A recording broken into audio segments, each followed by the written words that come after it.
senantiasa kita bersyukur kepada Allah dengan selalu kita mengucapkan alhamdulillahirabbil alamin.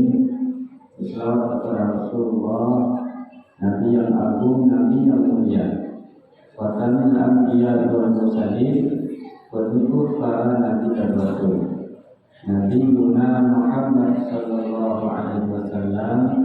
Dengan sama-sama kita melantunkan Allahumma salli ala sayyidina Muhammad wa ala alihi wa sahbihi wa barik wasallim.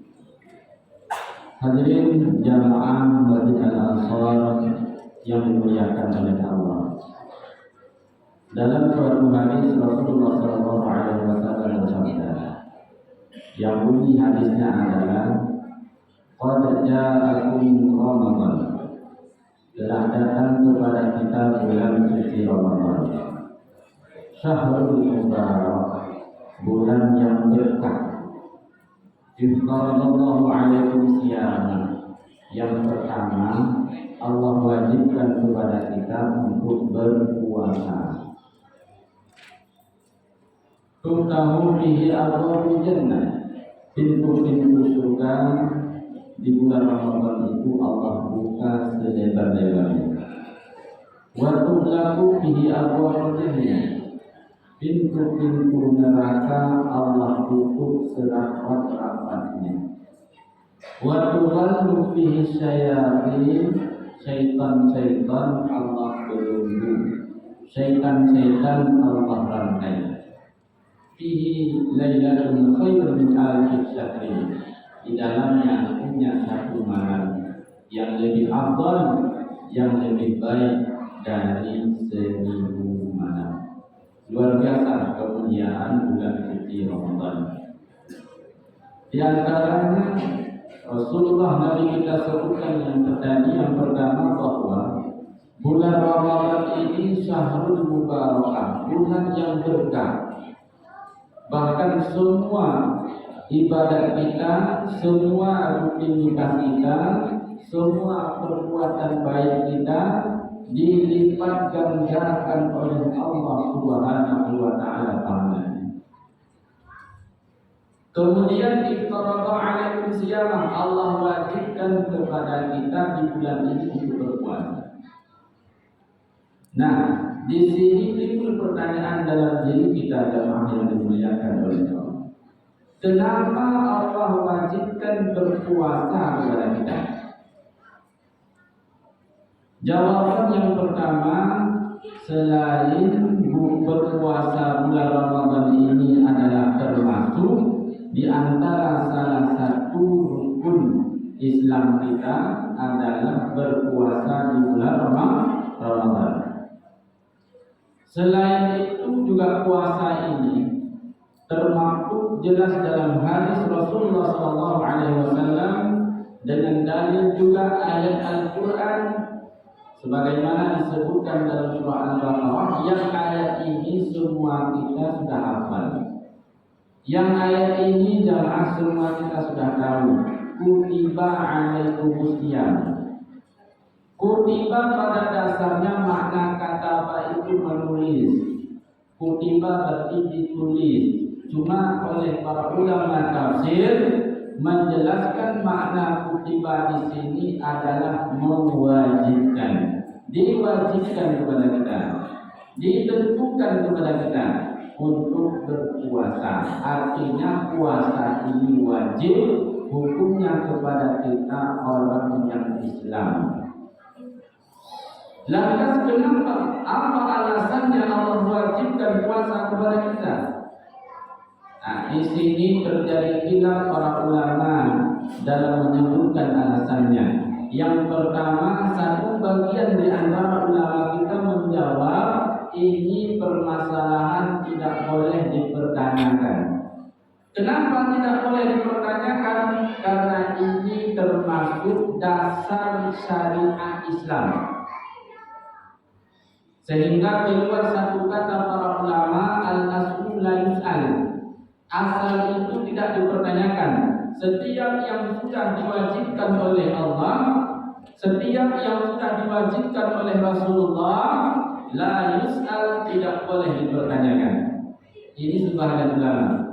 Sehingga tentu setiap apa yang telah diperintahkan oleh Allah dan Rasulnya itu adalah sesuatu yang baik bagi kita. Asa untuk perahu syai'an bahwa syarul lakum. Boleh jadi yang kita benci, yang kita tak suka itu lebih baik. Wa asa untuk tuhibbu syai'an bahwa syarul lakum. Boleh jadi yang kita suka itulah yang terbaik dalam diri kita. Makanya sebahagian ulama kita berhusnuzon ketika diperintahkan oleh Allah dan Rasulnya, maka wajib kita menjalankannya. Sebahagian ulama kita yang lain memberikan alasan kenapa puasa diwajibkan kepada kita orang Islam. Yang puasa itu berkaitan dengan makan dan minum. Makan dan minum itu tempat duduknya itu adalah perut. Kenapa tidak menahan nafas saja? Kenapa tidak diwajibkan hanya menahan mata saja? Kenapa tidak diwajibkan hanya menahan telinga saja? Kenapa harus siam? Yaitu menahan diri daripada makan dan minum. Yang makan dan minum inilah isi perut kita manusia. Ada sebagian ulama kita menyebutkan perut itu adalah pertengahan antara kepala dan kaki. Dan bahkan di perut kita ada yang namanya pusat. Jadi perut inilah pusat yang mampu mengembangkan antara seluruh pikiran kita, yang mampu mengembangkan semua faktor yang ada dalam diri kita. Maka dengan cara berpuasalah Allah bimbing diri kita. Dalam satu bulan, di bulan Ramadan ini, kita menahan diri daripada makan dan minum yang semua itu menghilangkan angan-angan dalam diri kita. Angan-angan yang jahat, angan-angan yang buruk, atau bahkan angan-angan dalam kemaksiatan. Ketika dalam keadaan lapar, dalam keadaan haus, maka angan-angan itu melemah. Makanya terbukti Bapak Ibu yang dimuliakan oleh Allah. Ketika kita sedang lapar, ketika kita sedang haus, sangat lapar, sangat haus, maka angan-angan kita hanya satu. Apa angan-angan kita? Yaitu ingin makan dan ingin minum. Yang pada umumnya angan-angan ingin makan, angan-angan ingin minum, ini sesuatu yang dibolehkan, kita bertentangan dengan syariat. Ketimbang angan-angan kita melakukan perbuatan yang buruk, perbuatan yang keji, perbuatan yang mungkar, atau bahkan angan-angan untuk kemaksiatan, yang ini diharamkan oleh Allah. Makanya setahun 12 bulan, 11 bulan terkadang diri kita ini dibimbing oleh angan-angan mengejar dunia, oleh angan-angan mengejar hawa nafsu, oleh angan-angan ingin melakukan kemaksiatan, oleh angan-angan ingin berbuat perilaku perbuatan kebalikan kepada orang lain. Tapi di bulan Ramadan angan-angan itu dihilangkan oleh Allah. Kenapa dihilangkan? Angan-angan itu sudah beralih kepada makan dan minum. Sama halnya seperti anak kecil. Anak kecil ketika meminta sesuatu yang menurut kita orang tua tidak baik, meminta satu hal yang menurut kita orang tua itu bukan malah membawa manfaat untuk dia, tapi bahkan membawa kemudaratan bagi anak, maka kita cegah. Cara kita mencegah dengan cara mengalihkan keinginan dia kepada hal yang lain. Umpama ada dua hal, satu yang diinginkan oleh anak kita, yang diinginkan ini tidak baik, sehingga kita alih kepada keinginan yang baik. Yang inilah cara Allah mendidik hawa nafsu kita di bulan Ramadan. Di bulan yang lain kita kenyang, di bulan yang lain kita banyak minum, sehingga angan-angan untuk minum, angan-angan untuk makan tidak lagi. Yang timbul adalah angan-angan nafsu, angan-angan kejar dunia, angan-angan kemaksiatan, angan-angan ingin melakukan kezaliman. Inilah di antara salah satu alasan yang dipaparkan oleh para ulama kita, kenapa Allah wajibkan puasa kepada kita orang Islam. Yang kedua, Rasulullah SAW sebutkan dalam hadis yang tadi bahwa tuftahu fihi abwabul jannah, pintu-pintu surga dibukakan di bulan Ramadan. Ini juga dua tafsirannya. Yang pertama tafsiran secara zahir. Apa tafsiran secara zahir? Bahwa pintu surga dibukakan. Tapi ada juga para ulama yang mempertanyakan, kita kan masih hidup di dunia, surga belum nampak, surga belum ada. Bagaimana Allah bukakan pintu surga? Nah, pertanyaan ini juga dijawab oleh para ulama kita, bahwa maksud dibukakan pintu surga di bulan Ramadan, Allah berikan kekuatan dalam diri kita.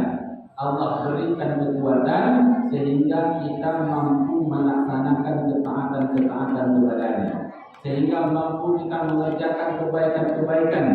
Yang ketaatan dan kebaikan inilah ibarat pintu surga, ibarat jalan yang membawa kita masuk ke surga Allah. Selanjutnya watuballu watulaku bihi abwabul jahannam, ditutup rapat-rapatkan oleh Allah pintu-pintu neraka jahanam.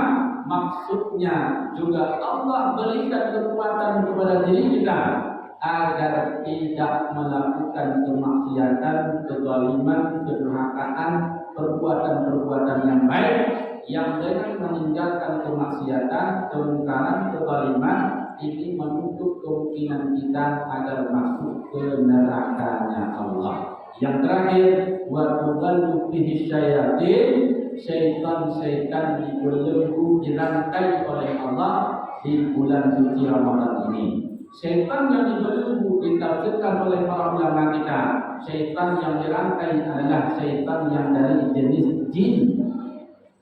Kalau syaitan yang dari jenis insi manusia tak dirantai oleh Allah. Makanya terkadang sering bertanya, terkadang sering timbul pertanyaan dalam akal logika kita. Katanya dalam hadis Rasulullah di bulan Ramadan syaitan dibelenggu, syaitan dirantai. Tapi realitanya, kenyataannya, semakin bulan Ramadan semakin dahsyat godaannya. Semakin bulan Ramadan semakin tinggi maksiat. Semakin bulan Ramadan semakin tinggi kezaliman dan hawa nafsu kita, keburukan-keburukan kita. Ingat, bukan berarti hadis Nabi salah. Hadis Nabi betul bahwa setan dibelenggu, hanya yang dibelenggu setan yang dari jenis jin. Kalau setan yang dari jenis manusia itu tidak dibelenggu, hanya kita yang dibelenggu. Timbul pertanyaan, mana setan yang dari jenis manusia? Bukan, adalah sifat buruk yang ada dalam diri kita. Sebelum masuk bulan Ramadan, banyak sifat-sifat yang buruk dalam diri kita. Ego tinggi, kemudian sering marah, orang pelit dan sebagainya. Keburukan-keburukan yang ada dalam diri kita, yang sudah berdarah daging, kemaksiatan-kemaksiatan yang sudah berdarah daging dalam diri kita, yang sudah dibimbing oleh setan selama 11 bulan. Keburukan itulah yang hidup di bulan Ramadan. Timbul pertanyaan, bagaimana cara kita menghilangkannya? Tergantung kita masing-masing. Mampu tidak kita melawan diri di bulan Ramadan ini? Mampu tidak kita menghilangkan sifat-sifat setan selama bulan Ramadan ini dalam diri kita? Allah sudah berjanji melalui Rasulnya, setan dibelenggu. Sekarang giliran kita, mampu atau tidak membelenggu sifat-sifat setan yang ada dalam diri kita. Insya Allah kalau mampu, Ramadan sekarang ini, Ramadan tahun ini bakal terasa nikmat ibadat kita, bakal bertambah kualitas iman kita, dan pada akhirnya mendapatkan fitrah yang sempurna, yaitu bertakwa kepada Allah Subhanahu wa Ta'ala. Mungkin hanya ini proses singkat yang dapat kita sampaikan pada perjumpaan hari ini. Mudah-mudahan bermanfaat bagi kita semua. Saya akhiri, hadallahu wa iyyakum ajma'in. Assalamualaikum warahmatullahi wabarakatuh.